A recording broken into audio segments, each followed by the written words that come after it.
Azərbaycanın xalq artisti, dövlət mükafat laureatı, şöhrət ordenli aktyor və rejissor Həsən Ağa Turabov.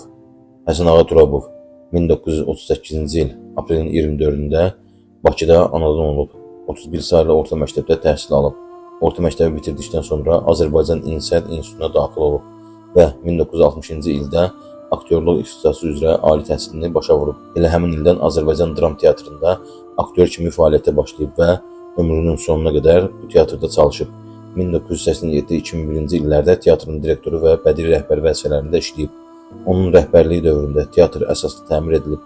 Neçə klassik və müasir əsərlər səhnəyə qoyulub. Səhnə fəaliyyətini başladığı illərdə lirik psixoloji üslubu ilə seçilib. Azərbaycan və dünya dramaturqlarının əsərlərində baş rolları ifa edib. Ağasadıq Gərəbəyli, İsmail Dağıstanlı, İsmail Osmanlı, Mehdi Məmmədov, Adil İskəndərov və neçə başqa sənətkarlarla tərəf müqabili olub. Səhnədə yaratdığı rollar arasında Vahid, Azər, Hamlet, İskəndər, Xəyyam xüsusilə seçilir. Həsən Ağa Turabov bir neçə bədii filmlərdə, o cümlədən televiziya filmlərində maraqlı, yadda qalan rollar ifa edib. 7 oğul istənilən filmindəki Gərəbəy obrazı onun ən yadda qalan rollarındandır.